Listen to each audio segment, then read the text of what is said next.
Justice Sudarshan Reddy గారిని అభిమానించే వాళ్ళు, గౌరవించే వాళ్ళందరూ ఈ కార్యక్రమంలో పాల్గొని అందరూ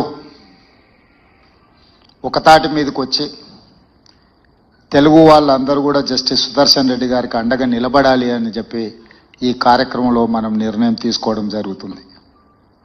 ప్రధానంగా జాతీయ రాజకీయాలలో నీలం సంజీవరెడ్డి గారు, పివి నరసింహారావు గారు, ఎన్టీ రామారావు గారు, జైపాల్ రెడ్డి గారు, వెంకయ్య నాయుడు గారు వివిధ సందర్భాలలో వివిధ హోదాలలో జాతీయ రాజకీయాలలో క్రియాశీలక పాత్ర పోషించారు. ఈరోజు జాతీయ స్థాయిలో తెలుగు వాళ్ళ మనుగడ ఉనికి ప్రమాదకరంగా మారిన సందర్భంలో ఇండియా కూటమి రాజ్యాంగ నిపుణుడు, న్యాయ కోవిదుడు జస్టిస్ సుదర్శన్ రెడ్డి గారిని పార్టీలకు రాజకీయాలకు అతీతంగా ఉపరాష్ట్రపతి అభ్యర్థిగా ప్రకటించడం జరిగింది. ఇండియా కూటమి యొక్క ఆలోచనను జస్టిస్ సుదర్శన్ రెడ్డి గారు గౌరవించి ఈరోజు ఎన్నికల బరిలో దిగడం జరిగింది. వారు ఎన్నికల బరిలో రావడంతో ఎన్డీఏ కూటమికి జాతీయ స్థాయిలో ఒక బలమైన ఛాలెంజ్ను విసరగలిగినాం. ఈరోజు ఎన్నికలు జరుగుతున్నది. రాజ్యాంగాన్ని మార్చాలని, రిజర్వేషన్లను రద్దు చేయాలని ఎన్డీఏ కూటమి ప్రయత్నం చేస్తుంటే, రాజ్యాంగాన్ని పరిరక్షించాలి, పేదలకు రిజర్వేషన్లను పెంచాలి, ప్రజాస్వామ్యాన్ని కాపాడాలి అనే కూటమి ఇంకొక వైపున ఈ ఎన్నికల బరిలో నిలబడ్డారు. మొన్న ఉపరాష్ట్రపతి గారి రాజీనామా అందరికీ ఆశ్చర్యకరం. వారి రాజీనామాకు గల ఒత్తిడి, కేంద్ర ప్రభుత్వం యొక్క వైఖరి దేశ ప్రజలందరూ గమనిస్తున్నారు. ఇలాంటి సందర్భంలో ఉపరాష్ట్రపతి ఎన్నికలకు అత్యంత ప్రాధాన్యత ఏర్పడ్డది. ఈరోజు జరుగుతున్న ఎన్నికల్లో ఒకే ఒక ఎజెండా, రాజ్యాంగాన్ని మార్చి రిజర్వేషన్లను రద్దు చేయాలనే ఎజెండాతో ఎన్డీఏ అభ్యర్థిని ముందులు పెడితే, రాజ్యాంగాన్ని పరిరక్షించడమే కాదు రిజర్వేషన్లను పెంచాలి, ప్రజాస్వామ్యాన్ని కాపాడాలి అని చెప్పి ఇండియా కూటమి ఈరోజు జస్టిస్ సుదర్శన్ రెడ్డి గారిని ఈ ఎన్నికల బరిలో దించిండ్రు. కొంతమంది మిత్రులు కొన్ని అంశాలు ప్రస్తావిస్తున్నారు.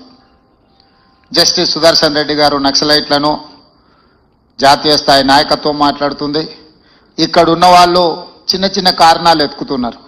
నేను ఒకే సూచన చేస్తున్నా, ఎన్నికలు, రాజకీయాలు, వివాదాలు మనం ఎప్పుడైనా మాట్లాడుకోవచ్చు. మన తెలుగువాడు, మనవాడు, రాజ్యాంగ నిపుణుడికి ఒక అవకాశం వచ్చింది. జాతీయ స్థాయిలో మనం ప్రతిష్ట కోల్పోతున్న సందర్భంగా తెలుగు వాళ్ళ యొక్క గౌరవాన్ని, ప్రతిష్టను పెంచే సందర్భంలో జస్టిస్ సుదర్శన్ రెడ్డి గారు అభ్యర్థిగా రావడము, మనందరం ఏకతాటి మీదకి వచ్చి రాజకీయాలను, మన మధ్యలో ఉన్న భిన్న అభిప్రాయాలను పక్కన పెట్టి జస్టిస్ సుదర్శన్ రెడ్డి గారికి అండగా నిలబడాలి అని చెప్పి నేను ఈ వేదిక మీద నుంచి విజ్ఞప్తి చేస్తున్నా. ప్రధానంగా చంద్రబాబు నాయుడు గారు, పవన్ కళ్యాణ్ గారు, వైఎస్ జగన్మోహన్ రెడ్డి గారు, చంద్రశేఖరరావు గారు, అసదుద్దీన్ ఓవైసీ గారు, వీళ్ళందరికీ పార్టీ నాయకులకు విజ్ఞప్తి చేయడమే కాకుండా 42 మంది లోక్సభ సభ్యులు, 18 మంది రాజ్యసభ సభ్యులకు కూడా వ్యక్తిగతంగా నేను విజ్ఞప్తి చేస్తున్నా, మీరందరూ ఆత్మ ప్రబోధానుసారము ఓటేయండి. ఈ దేశంలో హిందీ భాషను అత్యధిక జనాభా మాట్లాడితే ద్వితీయ స్థానంలో తెలుగు భాష ఉన్నది. జాతీయ స్థాయిలో తెలుగు భాష 2వ స్థానంలో ఉన్నప్పుడు జాతీయ రాజకీయాలలో తెలుగు వాళ్ళ యొక్క ప్రాధాన్యత కూడా పెరగాలి. దానికి జస్టిస్ సుదర్శన్ రెడ్డి గారు ఉపరాష్ట్రపతిగా ఎన్నికైతే మన ప్రతిష్ట, మన గౌరవము ఢిల్లీ స్థాయిలో పెరుగుతుంది. కాబట్టి రాజకీయాలకు అతీతంగా ఇప్పుడు దేశంలో జరుగుతున్న పరిణామాలు, ఒకవైపు 18 సంవత్సరాల యువకులకే ఓటు హక్కు ఇచ్చిన రాజీవ్ గాంధీ ఆలోచన విధానం ఒకవైపు ఉంటే, అసలు మాకు వ్యతిరేకంగా ఓట్లు వేస్తారంటే ఆ ఓట్ల చోరీకి పాల్పడతామని ఓట్ చోరీ కార్యక్రమంతో ఎన్నికల్లో నెగ్గాలని ఇంకొక వైపు నుంచి ప్రయత్నం చేస్తున్నారు. ఇట్లాంటి కీలకమైన సందర్భంలో ఉపరాష్ట్రపతిగా పెద్దల సభను నడిపించే బాధ్యత అక్కడ కుర్చీలో కూర్చున్న వాళ్ళ మీద ఉంటుంది.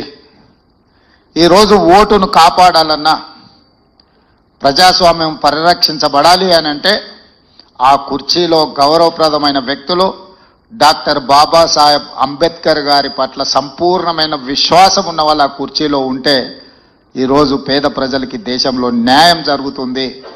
అందుకు 100% జస్టిస్ సుదర్శన్ రెడ్డి గారు సరైన వ్యక్తి.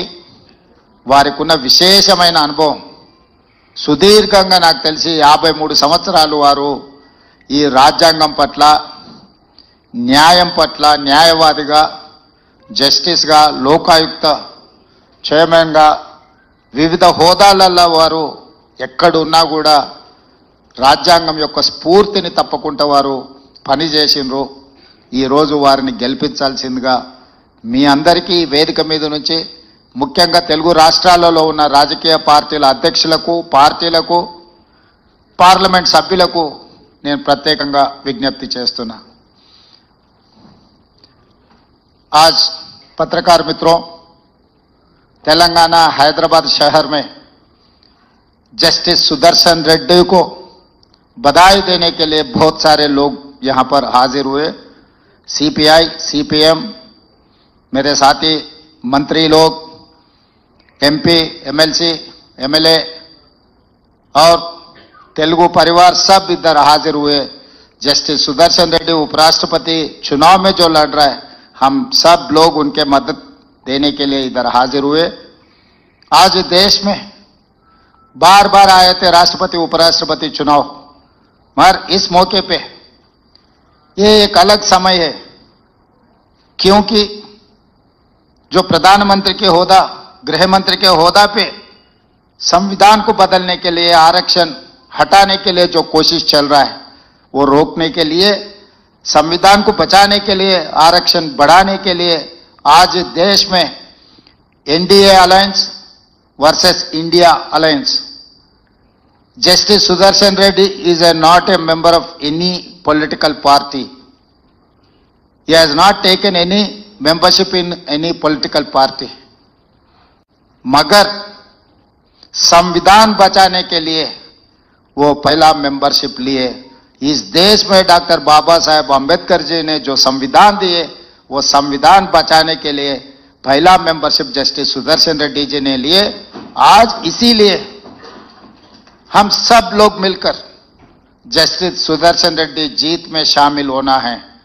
इस देश में नीलम संजीव रेड्डी जी, पीवी नरसिम्हा जी, एनटी रामाराव जी, जयपाल रेड्डी जी, वेंकैया नायडू जी, तेलुगु बोलने वाले इस देश के राजनीति में बहुत योगदान किए. आज जस्टिस सुदर्शन रेड्डी जी का भी इस चुनाव जीत में इस देश का जो राजनीति का नक्शा बदलने वाले हैं. इस देश में वोट चोरी से चुनाव जीतने वाले कुछ लोग हैं, तो 18 साल को वोट देकर नौजवान इस देश का एमएलए, एमपी को, इस देश प्रधानमंत्री, मुख्यमंत्री को चुनाव करने के लिए मौका दिया हुआ है राजीव गांधी जी ने. इसीलिए आज India alliance across the political parties, कोई एजेंडा कुछ नहीं है. जस्टिस सुदर्शन रेड्डी जी के लिए कोई पार्टी नहीं है. उनका पार्टी है संविधान बचाने का पार्टी. ना कांग्रेस, ना कम्युनिस्ट, ना किसी पार्टी से उनको कोई लेना देना नहीं है. उनका जिम्मेदारी इतना ही है, 50 साल से वही काम करते आए, आज भी उनका जिम्मेदारी वही उठाने के लिए वो तैयार हो गए, संविधान को बचाने के लिए. ये संविधान बचाए तो इस देश को बचा सकते हैं, नहीं तो इस देश में इस देश को खतरा आने वाले है. ये क्योंकि गृह मंत्री अमित शाह जी ने सुप्रीम कोर्ट जस्टिस को पकड़कर, आप एक naxalite, Naxalism is one philosophy, it is not any individual. If you don't like any philosophy, you can argue, you can win, but you cannot finish, you cannot, आप गोली नहीं मार सकते. ऐसा कुछ चीज देश में नहीं हो सकता है।